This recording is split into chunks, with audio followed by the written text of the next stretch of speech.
Welcome back to Literature O2. So I'll be taking the classical drama aspects of literature. So under the classical drama, we'll have a brief overview of the classical drama before we move down to the influential figures under the classical drama such as Sophocles, Aristotle, and the rest. So basically, the classical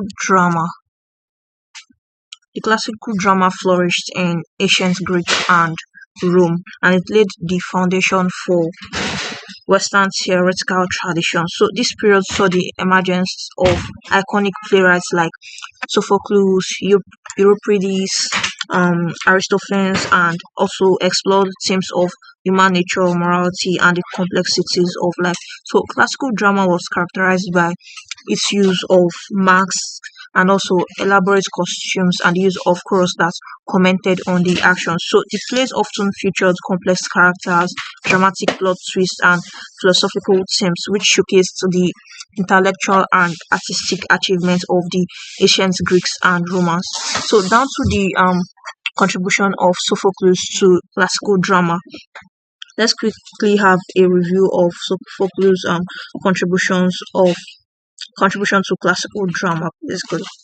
So Sophocles was a renowned ancient Greek tragedian. He made significant contributions to drama, and he is best known for his innovative use of dramatic structure, character development, and exploration of complex themes. So Sophocles had plays like um Oedipus Rex and Antigone, which showcased his mastery of dramatic irony, plot twists, and character analysis. So his works often explored the human condition, morality, and the complexity of fate, leaving a lasting impact on Western drama.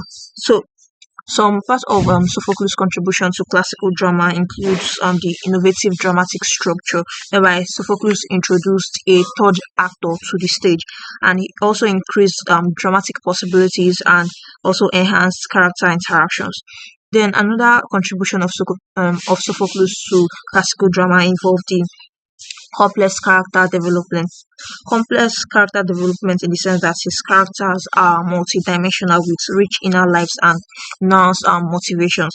Then we have the exploration of themes by Sophocles, whereby his plays explored complex themes such as faith, morality, and human nature, and also continuing to resonate with audience down to the present day. So Sophocles' influence on drama is an undeniable aspect, and his works remains a cornerstone of classical literature. So it has also continued to inspire and captivate audience worldwide. So now let's move to Aristotle's own contribution to classical drama. So Aristotle had a concept of tragedy, and it is outlined in his works called the Poetics. It remains a foundational element of classical drama. So according to Aristotle, tragedy is a form of drama that evokes feelings of pity and fear in the audience, ultimately leading to catharsis or emotional purging.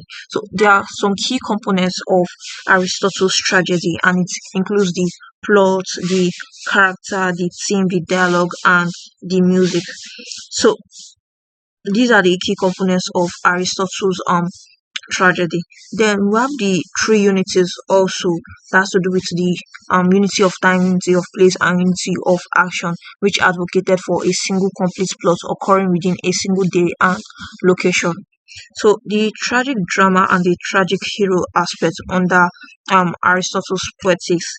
For the tragic hero, it has to do with a central element of Aristotle's concept of tragedy. So, according to Aristotle, the tragic hero is a noble character who possesses a tragic flaw or hamartia, so which ultimately leads to their downfall. So, the tragic hero story serves as a cautionary tale which highlights the dangers of hubris and the importance of humility. So, under this tragic hero, we have basically four characteristics of the tragic hero, typically the characteristics that is possessed by the tragic hero.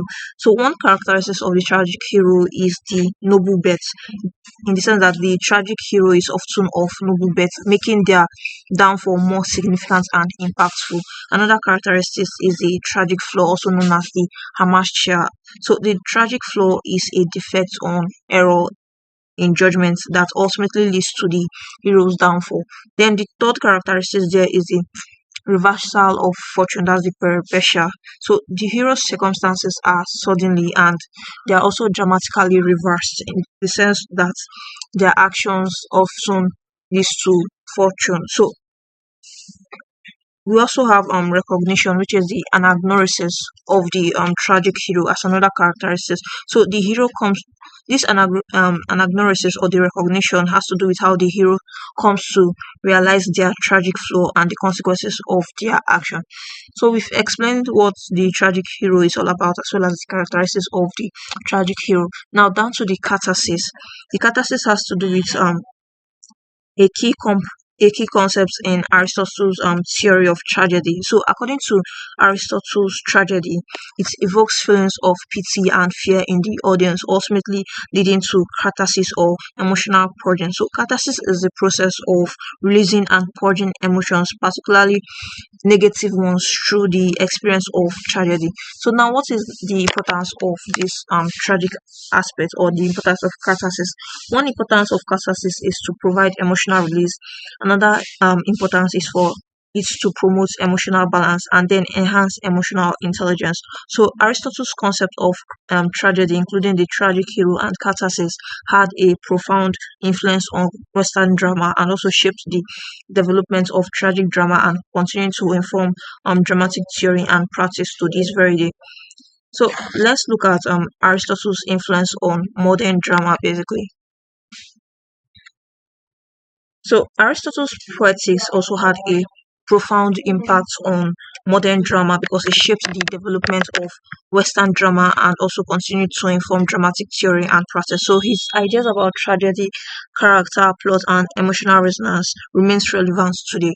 So his influence on dramatic structure has to do with his concept of plot structure, including the beginning, middle, and end, and also the use of dramatic irony, which continue to influence modern drama.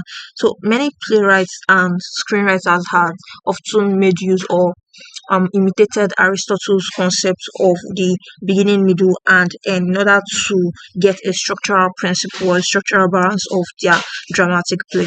So we have the character development as a key principle of Aristotle's influence on modern drama. Character development in the sense that Aristotle emphasized on a well-developed, consistent character, which has influenced the way writers create characters in modern drama. So characters are often complex, multidimensional, and relatable. Then we have emotional resonance in the sense that Aristotle concepts of catharsis or emotional purgings remains relevant in modern drama. So playwrights and screenwriters often aim to evoke strong emotions in their audiences, creating deeper connections with the story. Then we also have themes and ideas. Then we have dramatic theory and criticism. Then we have the legacy in modern drama. The legacy in modern drama has to do with how Aristotle's influence can be seen in many aspects of modern drama, from playwriting and screenwriting down to film and theatre criticism. So his ideas had continued to inspire and also inform dramatic practices, ensuring his legacy as a foundational figure in Western drama. So we've come to the end of today's lesson on classical drama. In our next lesson, we'll be looking at the Renaissance and Elizabethan drama in literature. Thank you very much.